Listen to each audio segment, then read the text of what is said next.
Good morning, everybody. This is Eureka John with Eureka Street Crypto Hub, broadcasting live from Leander, Texas at 6:40 in the morning on Sunday, April 25th, 2021. And this is my video blog, and I do all this uncut, unedited. I just wake up every single morning and talk about crypto and talk about my journey through crypto and everything that I'm learning, and I'm documenting everything I'm learning. And this is my way to be able to talk about crypto so I don't bug my friends and family about it. And yeah, this is maybe one day I'll actually look back on some of the videos and see the progression of everything that I've learned. But for now, I'm just this is my way of reaching out and being able to talk to people about crypto, even if nobody responds. But I've actually gotten a response from some people, some feedback, good and bad. And this is my fix. So, and I'm not sponsored by anybody. I'm not shilling any particular tokens. I'm just kind of going over what I have in my portfolio and discovering new projects, and I've discovered some new ones lately as well that I'm investing in. And gas prices seem to be low right now too. So interesting stuff. So let's take a look at the market. Let me go to CoinGecko here. Hold on, let me get this chat out in my live stream. I'm broadcasting live on Theta TV right now as well. I've been thinking about possibly broadcasting through other venues. I don't really know which one I want to broadcast on, but I'll think about that and get back to you guys. I thought about maybe doing on Float app or BitChute. I think you can broadcast live on Odyssey and Library as well. And I know I can on YouTube as well, but I just kind of want to stay away.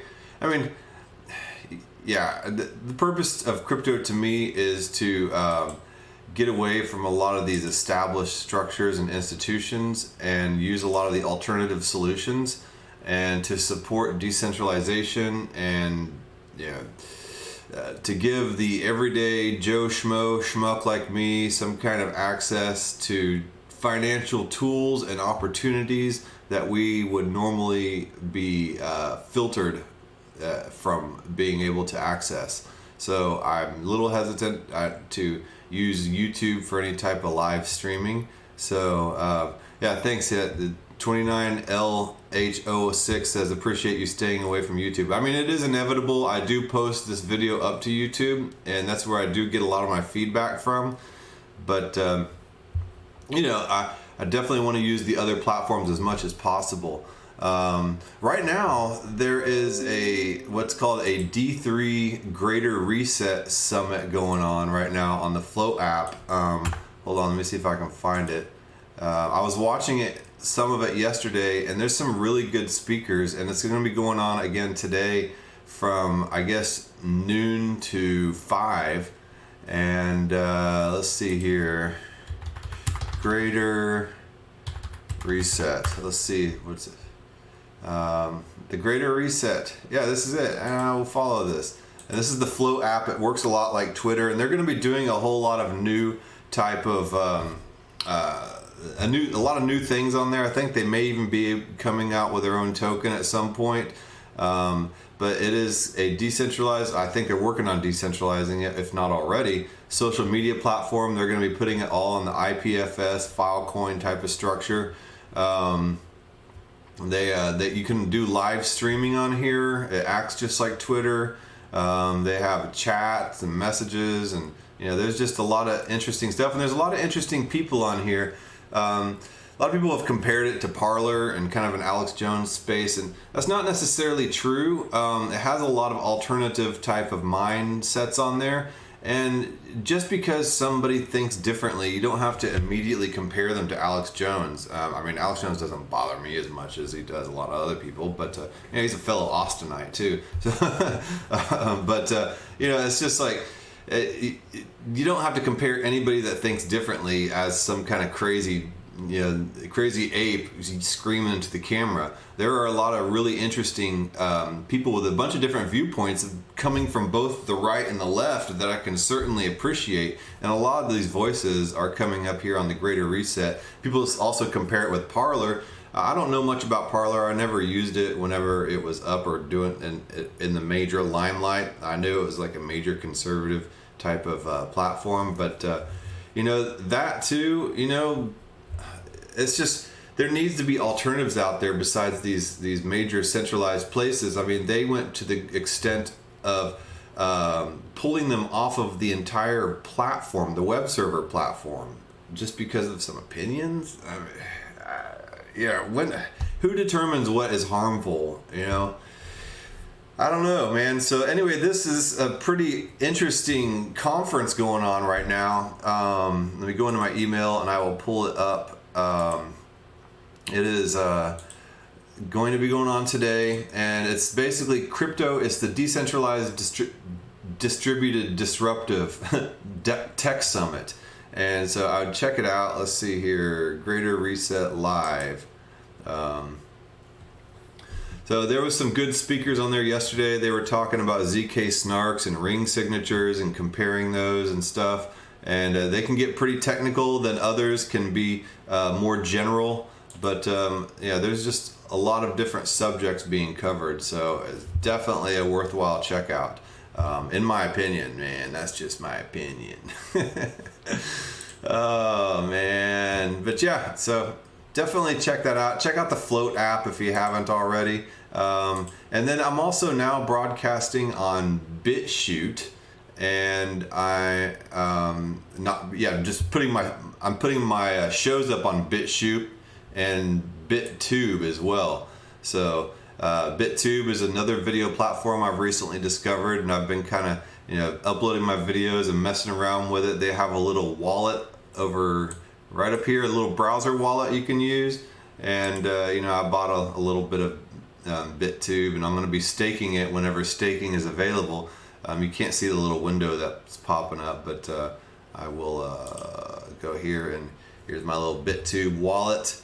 And you enter your name and password and stuff like that. And you can go in there and you can stake. But the thing is what it does is it monitors all your online activity. It doesn't really monitor your activity, but if you connect it with websites like Twitter or YouTube, or there's a whole list of websites, or your own URL, it basically can monitor your traffic and give you Tube tokens for that, and it pays you for your web activity as well as pays other people using your web activity, and then it creates a little microeconomy of Tube tokens back and forth to where it doesn't have ads, and it creates a microeconomy to where everybody ends up paying each other for all their web activity instead of the primary source of revenue for BitTube coming from advertisers and data collection. So everything is private in that way.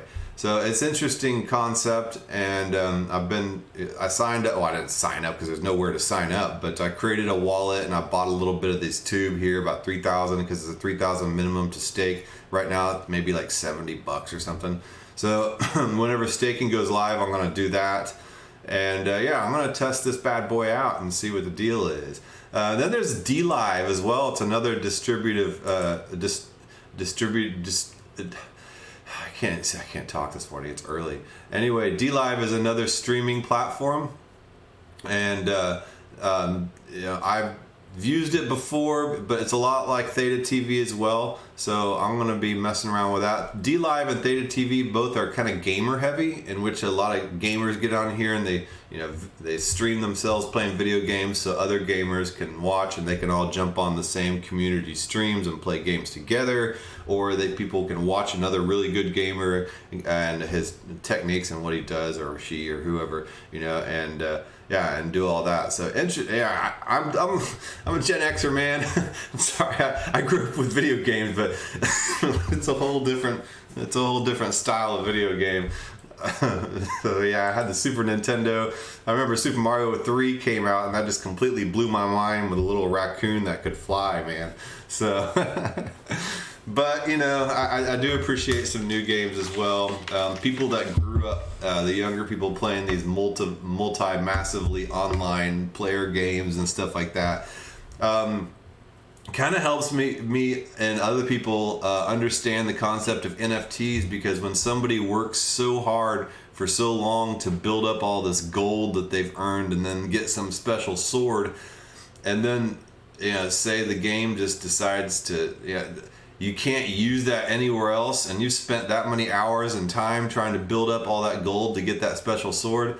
You want to be able to use that in the real world somehow. Then so an eBay market developed to be able to send that back and forth. So NFTs play an important structure and part in the whole gaming sphere, because you can take all that time and work energy and all that stuff outside of the video game world and bring it into real life and be able to sell that sword or that skin or that shield that you've worked so hard to earn up, and sell it in the real world to another person and do it legally, and the game won't ban you or anything like that. So interesting things to think about always is. I listened yesterday. I was meant to pull this up before the show, but I did not.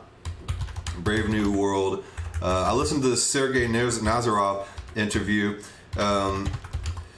yesterday on my way home from the skate park, and it's a really good interview. I would recommend you listen to it. It's a really new. It's not really new, but it's like a fireside chat. So I think this is it. Understanding the role in smart contracts in building Web 3.0, and it's an interview with Sergey Nazarov. It's on Spotify. Brave New World, Brave New Coin. I'm sorry, yeah. And the interview with Sergey Nazarov is a really amazing conversation. And if you listen to the last little part of it here, let me see if I can just find it just to see here. And it's right around 53, maybe. Let's see. I don't want to waste your time, but oh yeah. Sorry if that was a little loud. Just make sure. I know it was right around the last 5 minutes. Sergey Nazarov goes on this monologue, and it is just super amazing. Ah, man. Right now, people get into the crypto format. They get into the tokenize my assets and put them in a Bitcoin or put them in a stable coin world, because they see some kind of value in doing that. There's some kind of inherent value in just holding a Bitcoin or holding some kind of token. But I think what it's going to come down to is that the value of DeFi will be such an attractive force that people will be using the token dynamic and the crypto format dynamic as a way to basically use DeFi. And I think that that's going to be driven by two forces. The first force, which more and more people seem to be talking about now, is inflation.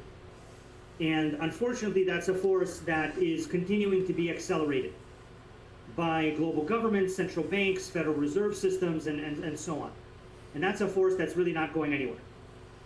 And then the second, and so people will seek yield. And if you look right now on Aave and other lending protocols, you'll see yield for stablecoins to the tune of 8%. Whereas if you look at bank accounts, you'll see below 1%. And that's just something that people haven't realized, and they don't have enough pressure on them from inflation to really care about. But once they really have that inflation going on, and they really have that pressure to maintain the purchasing power of the assets they've worked their entire life to acquire, I think the place that's going to give them the best yield is where they're going to go. And that is, I think, going to be a large driving factor. The second large driving factor is going to be a number of failures in the global financial system and the assumptions that it makes about underlying value and that it makes about solvency and transparency of how a system works or how a system defines whether something is solvent.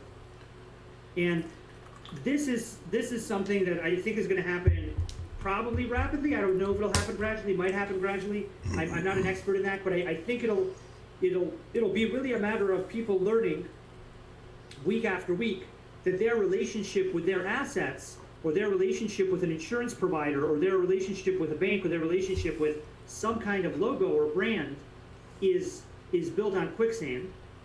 And after a few of those brands don't deliver on their promises, or aren't as solvent as people think, or aren't as reliable as they've been led to believe, there will be a massive question of what is reliable.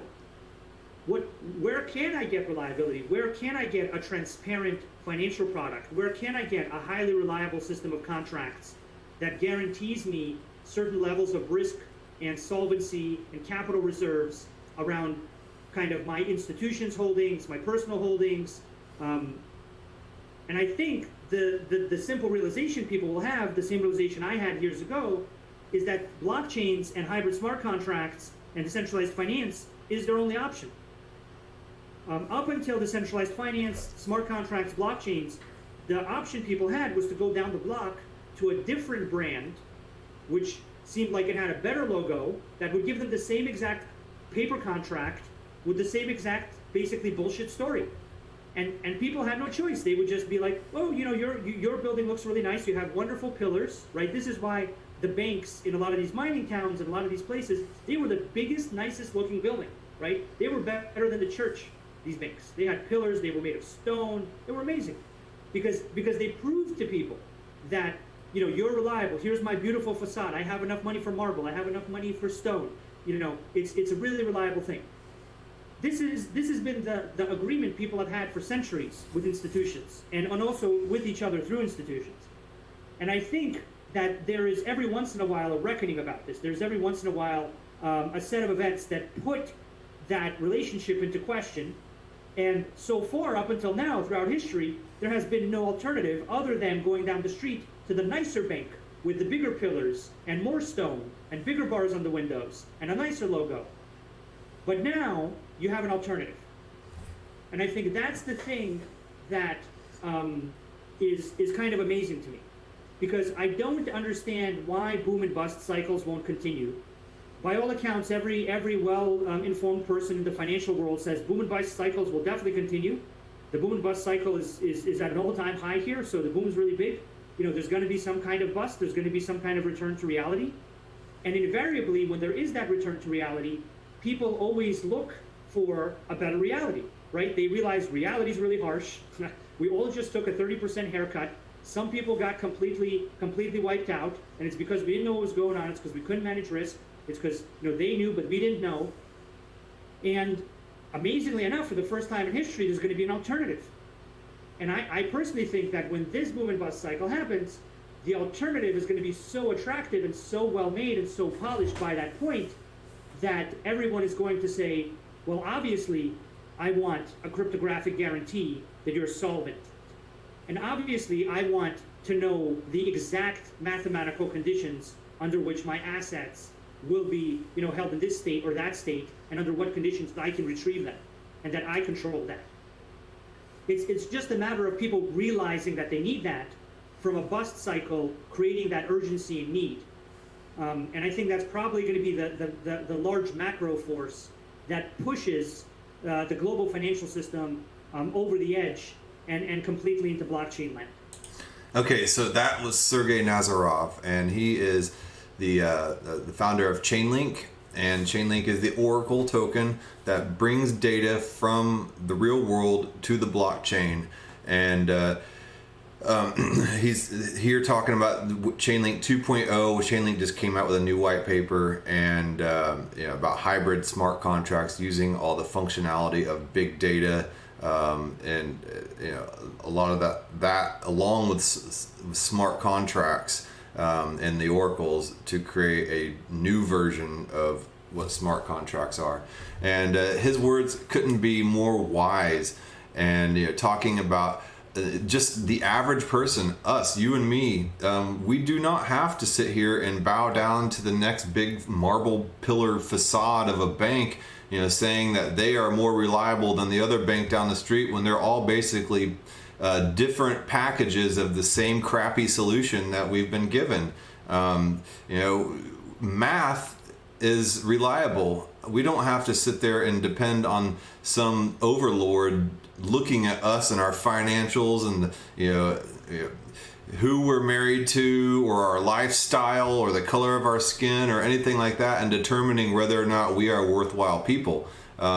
We can let math determine that and have math be on our side, and that's exactly what smart contracts do. They crumble down this marble pillar facade of a bank. And like he said, the banks are bigger than the churches. Well, there was a time when the church was the biggest building in town, and the church handled all the finances, and those were called indulgences, and people would buy indulgences in order to obtain forgiveness in the afterlife. But you know what? Those indulgences also they bought status in the current life back then. And it was kind of a credit system in which if somebody had accumulated a lot of indulgences from the church, then they were proven to be financially stable people and reliable to be able to take loans and debt and to build projects and to do things in society.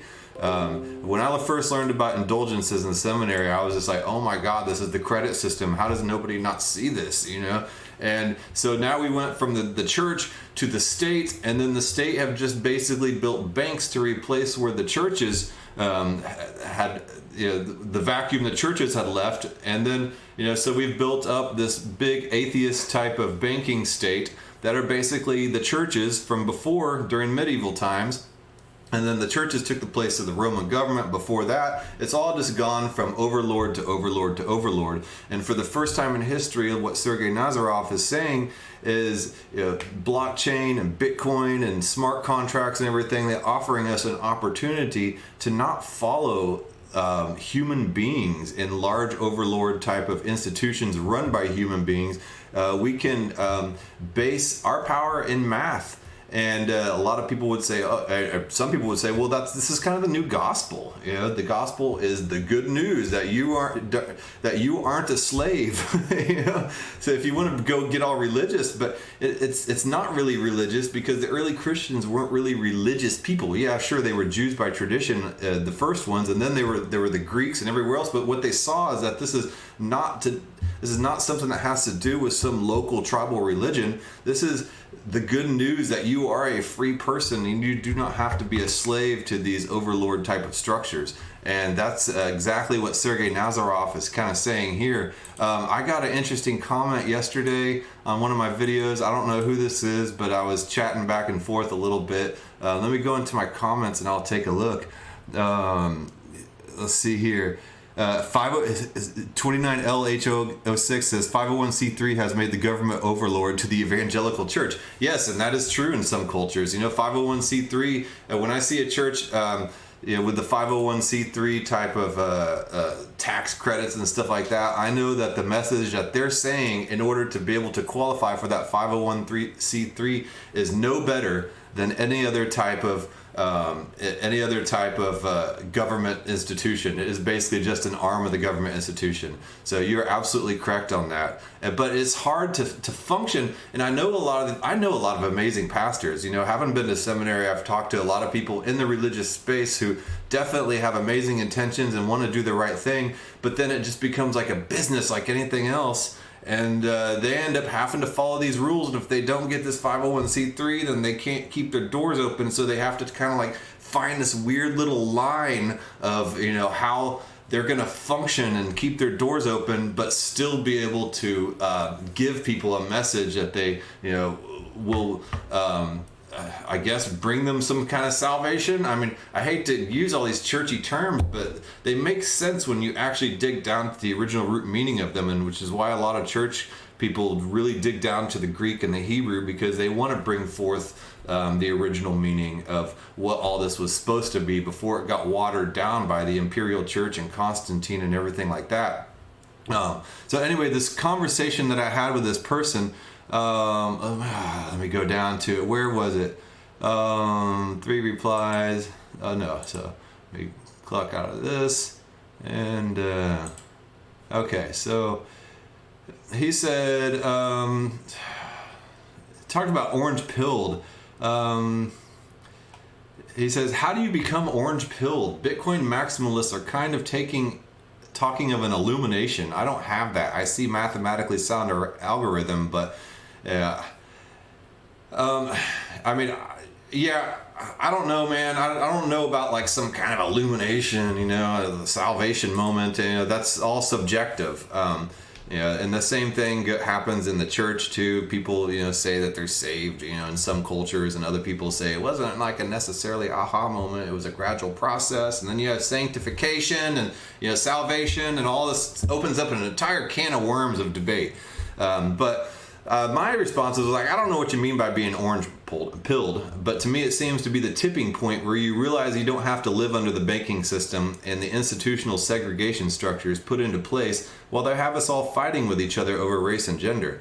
Bitcoin and DeFi empowers. It pulls aside the facade of the tall marble columns that banks use to demonstrate stability and domination. Bitcoin makes us think about what money actually is, and when we fully realize that money is a representation of our personal work energy and that we can have control over that, then we realize that being a slave is optional and not mandatory.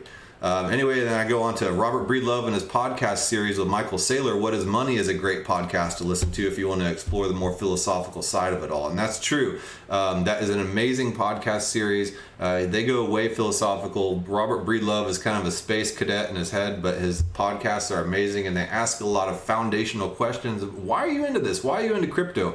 I know you probably got into it for money. You know, you look at it and you think Dogecoin and SafeMoon, and you know a lot of kids look at TikTok and they see these investment opportunities. Honestly, I was drunk and freaking was running out of money, and I needed to find a way to get more beer money and just to be able to save up for stuff and just to live better than I was living. I was like, there's got to be some other way to make money. So I started.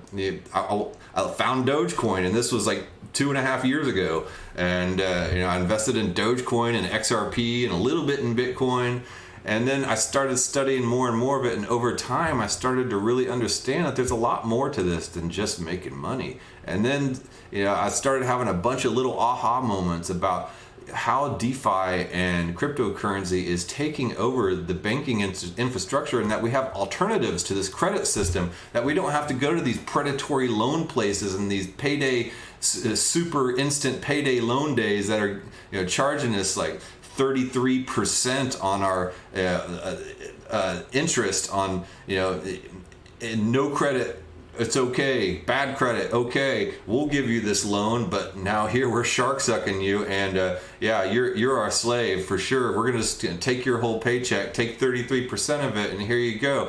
And there's a bunch of these type of little loan sharks online. You see them on the street along with the MoneyGram places, to where a lot of immigrants and people from Guatemala and El Salvador and Mexico are sending, and the Philippines sending their paychecks back home, and then it ends up costing them $50 to send $50 just by wire transmission. And there are other ways. People, oh man, I was up in this Ivy League institution, and people are like, well, how do people live if they don't live off of credit and credit cards? You have absolutely no idea. People find ways. They have relatives. That's why families stick together, and a lot of immigrant families and poorer families in the United States, because everybody helps each other out in their micro underground communities, and people have to use these crappy wire services like MoneyGram and Western Union and stuff like that, basically getting raped in fines and fees just to be able to send some dollars back home to the Philippines or El Salvador. But you know what? The dollars that they do manage to get back home will go a long way there. So, but they don't have to be raped by fines and fees in the process. It's just ridiculous. It's nuts, man. So there is another alternative solution, and that's DeFi. And he goes on down to see, he went exactly where I was hoping. Just a point: you then are not a maximalist by default, as we say. No, I'm not a Bitcoin maximalist, because I do believe Bitcoin evolves. We're not just stuck in email. Email went on to become e-commerce and Uber and everything else. And Bitcoin is amazing. It's an amazing foundation, and it is a store of value. And it is gold in a way, but then you have smart contracts, and people say, well, Bitcoin's going to be able to have smart contracts on it through block stacks and stuff like that. And there's a lot of other functionality that you can use. You can wrap Bitcoin. Yes, a lot of that stuff will be enabled on Bitcoin. Then there's a Lightning Network, but Bitcoin is not optimized for that, and there are better technologies and greater technologies jumping on to facilitate certain purposes. And this is just the evolution of it. Bitcoin is king, and Bitcoin is the foundation of it all. And if you pull out the foundation, then a lot of these will just fall flat on themselves.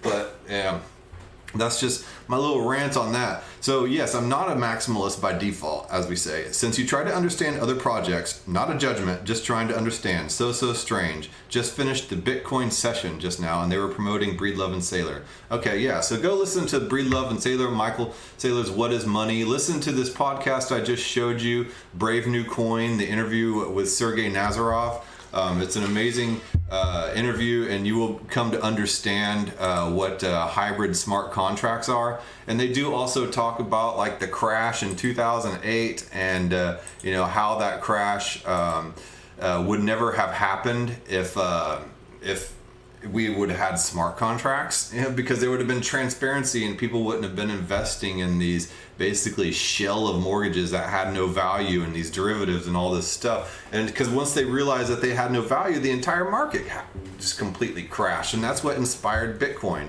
A lot of people lost tons of money and went destitute and killed themselves and all types of stuff. Personally, I would never kill myself over money. That's, I've had to recycle cans for beer money and nearly lost my house previously. I've been in a place where I've had absolutely zero money and zero gas, and recycling cans and trying to make it work. I've never been homeless, so more power to those people who have been in the homeless situation and have pulled it out. And I really feel bad about a lot of those people on the street. And Austin certainly has a lot of their fair share of people on the street right now. They're camping all over the place, and it's insane and ridiculous. And I really hope things change and people get off the streets and by their own bootstraps too. I know there's a lot of social programs and stuff out there, but you're not gonna force somebody to live into some kind of homeless home that it has disgusting conditions and have them be thankful for it, because it's just like they would much rather make their own choices. Human beings want freedom of choice, and then whenever you try to wrap somebody up in some condescending salvation mode type of program where they don't have any personal choices anymore, they would rather live on the street, and that's kind of what's going on too, I think, with this whole World Economic Forum, and say you will own nothing and you will be happy. Well, who's going to be controlling all the assets? And are we going to be stuck into some kind of social program where we won't have choices as human beings? The human beings need free will and they need free choice. And how are we going to give that to them? Well, we can give that to them through decentralization and cryptocurrency, which brings to conversation this whole concept of VASPs, VASP. I have never heard this term yesterday, and I saw this tweet by whoever this is, Create Financial System Secure Stablecoin.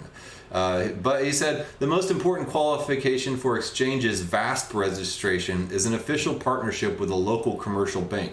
Do you know what this means? Banks will rule. And not central banks, worse. Commercial banks. Okay, worse. I don't know if this person is a non-English speaker, English as a second language or whatever. But there is a really good video on YouTube that kind of explains what VASPs are. And hold on, let's see. It's on The Defiant. So let me go into youtube.com. The Defiant is, this is Camila Russo's basically media outlet, and here's an article about what is a DAO and mapping out the ecosystem, decentralized autonomous organization. So it's not a top-down corporate structure, but it's a really good outlet, and I get a lot of good information from it. I wanted to find this video on VASPs, and I will recommend you to watch this one. And it's kind of hard to follow because whoever he's interviewing is coming from a very high up place. It is this video right here. And so a lot of the stuff that they're talking about is completely foreign to me, and it's out of my social everyday context, but I can tell he's kind of trying to advocate to a lot of the larger institutional players about about what's going on, because all they want to do is ban all this cryptocurrency technology. And I know that you and we are in this crypto space, and it seems like everybody knows about this crypto space and everybody has some kind of love or hate relationship with it. Well, a lot of the major institutional players, they have no reason to pay attention to what we're doing. So now they're finally starting to pay attention, and they're scared and they're pissed off, and that we are coming up with our own solutions. We don't need the banking institutions. So they're partnering with the FATF, the this task force, federal. Oh God, it's on the tip. Why can't I think of that acronym? I know I'm gonna think about it like 2 hours later. FATF, the Federal Action Task Force. Oh God, Financial Action Task Force. Financial Action Task. I don't want to say it's something like that. Financial Action Task Force. So we'll just call it that for now. Anyway, they are creating it mandatory that that they should, that VASPs, virtual asset. I have an article on it. Hold on. Where is that article? Yeah, I should actually prepare for some of these shows sometimes, but I just don't. Because I wake up and it's all I can do to roll out of bed. So, oh man, I had an article up about it before. Well, shoot. Okay. So VASP. Oh, travel solution right here on KYC chain. The travel rule solution and virtual asset service providers, which is basically any exchange, and it's really kind of a liquid description of what a VASP is, because anything could kind of be a VASP nowadays, even like Wells Fargo Bank. But that would be a decentralized DeFi platform now, and if people don't follow this type of stuff, then they run the risk of becoming criminals. So, and when you become a criminal, then obviously you're a target of the state, and then you could end up like Ross Ulbricht, who ran the Silk Road website, and end up with multiple life sentences in prison being made an example out of. Now, if everybody doesn't follow these, what are they going to do? Arrest everybody? But it's just insane. And I think with this new tax year coming around, and them starting to crack down on cryptocurrencies, and then Joe Biden sitting there trying to put in 40-something% for capital gains tax and all this stuff, I think it's going to be interesting to see where all this goes, but they're laying the groundwork, and something's happening. The FATF recommendation updated in June 2019 stated that all virtual asset service providers must share user identity with each other when transactions between VASPs take place. This means that in order to achieve compliance with the FATF recommendations, also known as travel rule, all transactions moving funds in and out of VASP platforms, custodial wallets, who they are responsible for, must have identity associated with them. The VASP Compliance Hub is a complete self-hosted peer-to-peer software solution that integrates directly with crypto exchanges to provide a set of services required to achieve customer identity compliance. So it's an API gateway, it's a verification service, it's a KYC service, optional for now. The VASP Compliance Hub provides 2 optional services related to KYC processing, cross-references user KYC data with a UN, US, and EU sanctioned screening list, and AI-powered OCR and image verification of user KYC documents. It's basically holding your license up and maybe the piece of paper that says that you are using this for Changely or Crypto.com or whatever exchange you're jumping on. Claim services provides several claims related services. Importantly, it verifies the validity of existing claim documents and create new claims using user data, and incorporates it into claims registry smart contract. Wallet services, and enables a number of wallet related services, verifies signature of a wallet to prove ownership, and supports signature verification for wallets on multiple blockchain. It's able to check for flagged wallets and predetermined exchange ownership. And then a communication service. The VASP Compliance Hub will enable businesses to communicate with other compliance hubs in order to request and receive identity data for a specified cryptocurrency wallet. And then they go into the technical overview of all this. But basically it gets back to what this tweeter person was saying. The most important qualification for exchanges VASP registration to be a part of this compliance hub is an official partnership with a local commercial bank. Do you know what this means? Banks will rule. So in order for any exchange to qualify as a VASP, they have to partner with something like I just showed you, this compliance hub. And that is put into place by the Financial Action Task Force. And the FATF, most people probably have never heard of the FATF up until recently, and it's now starting, because there's no reason to. You think, oh, that's just the big guys. Why would they care about what I do? I'm just a little Joe Schmo down here. But now that cryptocurrency is starting to be commonplace and garner the attention of the larger institutions, they're suddenly like, whoa, whoa, whoa, whoa, whoa, whoa, you aren't allowed to make money. And we got to regulate you.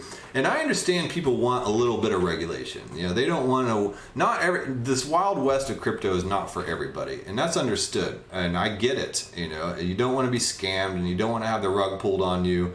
I've had the rug pulled out from under me on a couple of things I've put some money into, you know, and I've had people try to scam me.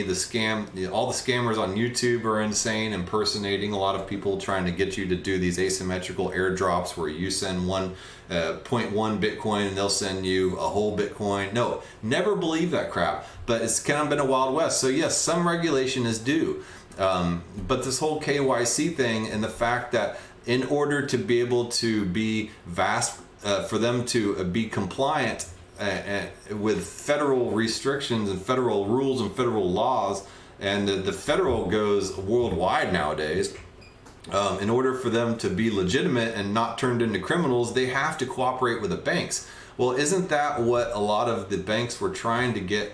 And isn't that a lot of what cryptocurrency and the founders of cryptocurrency were trying to get away from, and that they fought so hard to protect, and that they fought for cryptography to be able to allow people to transact privately without some government oversight and interference into all our daily affairs? And so where is that going now? It's basically going into any type of exchanges having to basically bow down to the banks and become compliant. So, yeah. Oh my God, I've gone on for 42 minutes. Dude, all right, I've gone on way too long. I had no idea that I would go on this long this morning. I just, this is a topic that's getting me all riled up. So I got to cut it short today. Well, not short. I got to cut it off today because I got to get about my day. But this has been a topic that's just been like hot on my mind. So anyway, take what I'm saying here today and think about it. Think about how you feel about it. Give me some feedback. I'm on Odyssey. I'm on which is also library.tv. I'm on BitChute. I'm on BitTube. I'm on Float.app. I'm on Patreon too if you want to support some of my work, but I don't bum money. It's not what I do. And then of course I'm on YouTube, so if you want to watch me on YouTube, I'll be there too. All right, so hit a brother up and let's have some conversation about all this stuff and where are you on all these regulations and the VASP compliance hub and the FATF travel rule solution and stuff like that.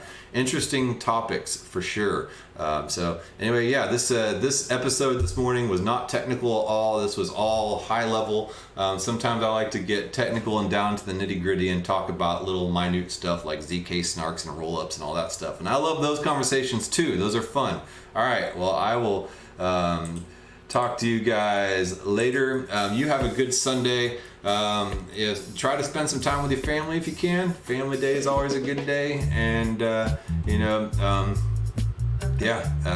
if you have any questions, hit a brother up. I'm always down for a conversation, and I appreciate you people that jump in on the Theta Network and listen live, and you happen to catch me live. So that's always appreciated. It makes me kind of feel like I'm not alone out there and all this type of cryptocurrency stuff, and and just alone with my thoughts. All right, I'll talk to you later. Bye.